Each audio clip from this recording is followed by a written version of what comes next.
Hi everybody, I thought I'd put out a video today which is actually a follow-up video for Ricardo Garcia's video that he put out last night on March 14th, and I seen some more information that I thought was pretty massive that I thought I needed to add that to his video, and so I will present that here. But on a side note, Ricardo is going to have surgery on March 18th. So please pray for him, brothers and sisters, that his surgery goes well and that he heals quickly, because his wife is also pregnant and their daughter is due in a couple of weeks. So there's a lot going on in his life. So please pray for him. But I wanted to do mostly information that he put out yesterday and a few or two videos before that, and I'll include links to all of that in this video. So with that, I'll go from here as the time is short. So since the time is very short, I'm going to grab a lot of information from Ricardo's channel, including pics, instead of coming up with my own pictures. But anyways, I would recommend that you go back and look at the videos that I'm going to put in the description box. And I'm not allowing comments because the time is short, and I notice that comments are getting more nastier and uglier with more scoffing and mocking, and we don't need strife within the brethren, but rather to uplift each other. So I'm going to cut off the comments for that reason. But he's got a lot of videos, as I said, on PURIM Rapture. And so he has in particular that when Esther really lived, Queen Esther, so during the time of her reign, there in around 480 BC, there was a lunar eclipse on March 25th, and there was a solar eclipse on April 8th, and that's identical to what we're having, the same dates, with the penumbral lunar eclipse on March 25th, followed by the total solar eclipse on April 8th. So the heavens seem to be repeating that and screaming, Esther is the time frame, and Esther is associated with Purim again. Also earlier, there was an asteroid 622 Esther, which is named after Esther from the book of Esther, that also transpired in January and February, which crowned the constellation of Virgo, which represents, in this case, Esther the queen. And so with all that going on, it is showing a strong indicator of a Purim rapture. So like Ricardo Garcia mentioned, and also Jared at Supernatural by Design, there's identical eclipses on March 25th, April 8th, also September 18th, and October 2nd, and they both occur in the year 480 BC and 2024 AD. However, my focus will only be for the first two eclipses for March 25th and April 8th. I'm not going to go into this because there's so many channels already covering the total solar eclipse, make an X across the United States, but more so on the March 25th upcoming penumbral lunar eclipse. So here's the partial lunar eclipse that was seen in the white area predominantly, and then as you go out into gray, not as much, but the white is the 100% partial lunar eclipse area of viewing. So the central part of it is over this line with the dot here. But definitely in the area of Iran, it was seen at that time. and negative 479 is equal to 480 BC because of the year 0, so it's offset by 1 year, so you have to round it up by one number. However, with this upcoming penumbral lunar eclipse this year in about 9 days, its greatest will be seen in this area that's highlighted in pink, so over all of the Americas.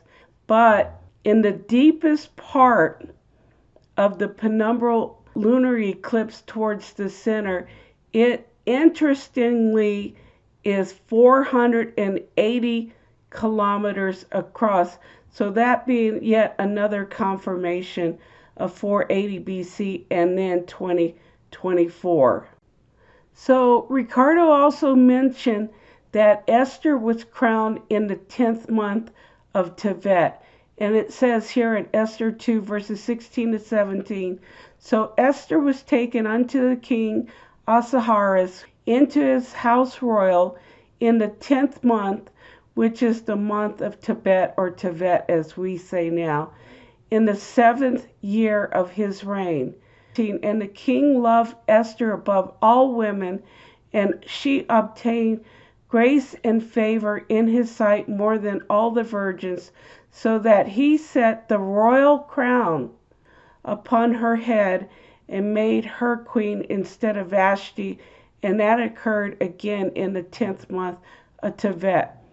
Also, as Ricardo mentioned, and so did Patrick at Rapture Watch, that the asteroid Esther, 622 Esther, which is actually named after Esther in the Bible, if you look at when the sun enters the 10th constellation, or the 10th month, is between January 19th and February 15th, and that's in the constellation at Capricorn. So you can go see this on Ricardo's thing. So tracking the asteroid Esther from that time period of January 19th through February 15th, this is where the path of that asteroid is, starting on January 19th through February 15th, and it in fact is crowning her head. But also there are the two solar eclipses that occurred on the same date, again on April 8th, 480 BC, at the time of Queen Esther's reign, and then the upcoming one next month on April 8th of 2024. And that's all I'll mention here, but they are on the same dates. However, Purim is celebrated in the 12th month of Adar, and not going by any calendar, but the solar calendar, which Ricardo also presented. So that would be the sun is in Pisces.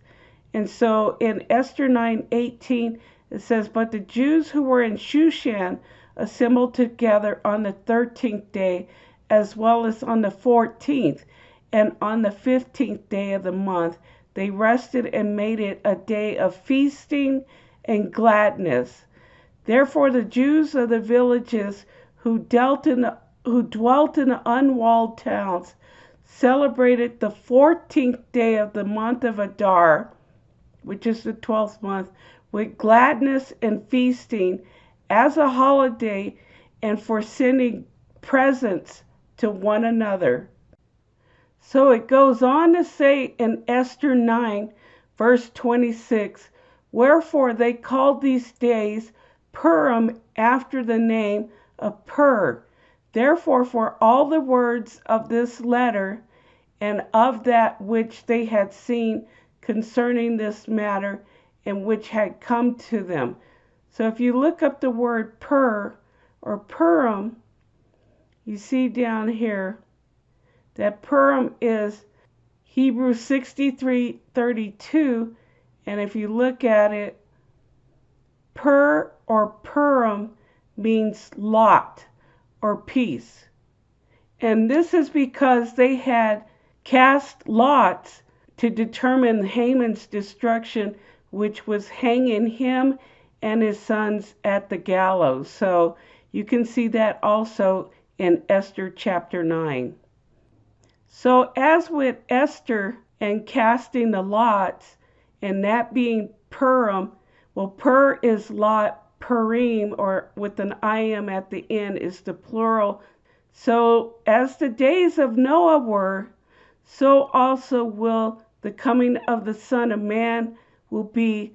Likewise, it will be the same during the days of Lot. So I think the Bible is alluding to the time frame of Purim.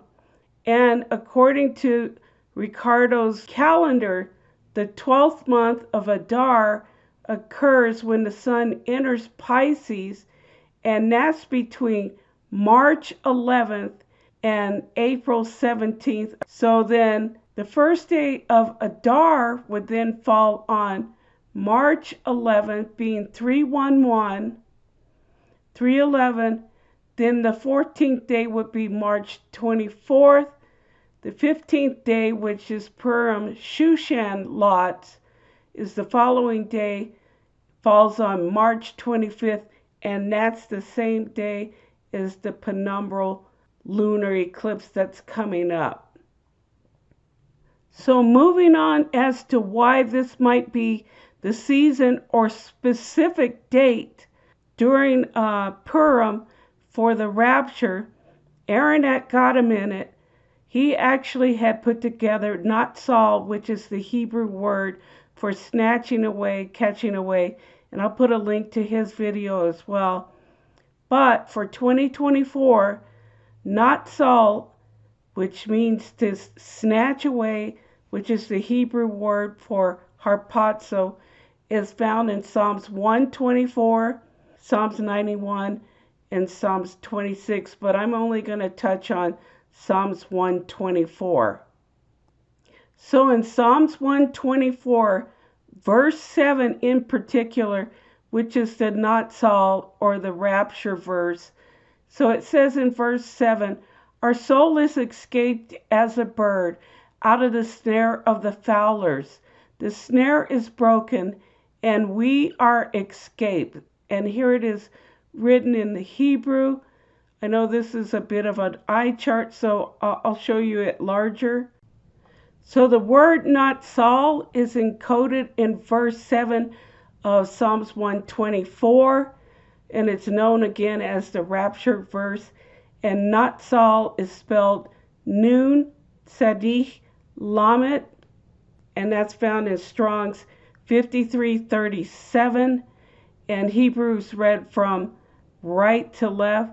So you see an equal letter spacing of Nun with 5 letters in between, then Tzaddik with another 5 letters between, and then the letter Lamet. So it's actually the first letter is Nun, then 1, 2, 3, 4, 5 letters, and then you have Tzaddik, and then another 5 letters, which is 1, 2, 3, 4, 5, and then you have the Hebrew letter Lamet. So this is the hidden word of Natsal or rapture that's encoded in verse 7 of Psalms 124.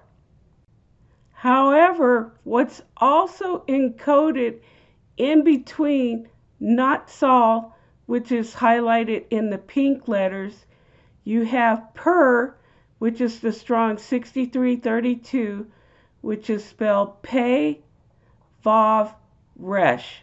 And so you can see that highlighted in the green, the yellow, and the teal, which spells Pur, and that means Lot. And if you go further over, it has the Yod and Mem, which is the I am, and that spells Purim. But that's outside of the Natsal, but it does have that all encoded in that same verse 7. So that's really exciting to see both Natsal, which means snatching away, catching away, deliverance, with the word Pur, which means Lot, but it also has an Ayim, 13 letters or 14 letters away from the per part shown here as the yod mem. So since that was the case, I thought I'd go and check and see if the word Pesach or Passover spell in the Hebrew Pei Samech Chech, and it's not found anywhere in verse 7 nor in any part of Psalms 124. So only the word pur or purring is found in Psalms 124 and not the word Pesach or Passover. So when I was reading in Esther pertaining to the days of Purim, in chapter 9 of Esther, verses 18 through 19, I'll read it again here, but it says, But the Jews who were in Shushan assembled together on the 13th day, as well as on the 14th and on the 15th day of the month. They rested and made it a day of feasting and gladness. And in verse 19, therefore the Jews of the villages who dwelt in the unwalled towns celebrated the 14th day of Adar, which again is the 12th month, with gladness and feasting as a holiday, and for sending presents to one another. And I was like, where have I heard that from? So I just read Esther 9 verses 18 through 19. Here's 19 again so that you see it. It's got feasting, sending presents and gifts to one another, and that's on the 14th day of Adar. But in Amos 8:10, it says, I will turn your feast into mourning and all your songs into lamentation. I will bring sackcloth on every waist and baldness on every head, and I will make it like mourning for an only son, and its end like a bitter day. So you might be saying, what does that have to do with Purim? And also I'm going to read here Daniel chapter 9 verse 27. Here it is with the words, again reading from right to left, associated with the Strong's Concordance above it. So I'll put it here for English. It says, and he shall confirm a covenant with many for 1 week, and that's Strong's 7620, which is Shavuot or Shabua.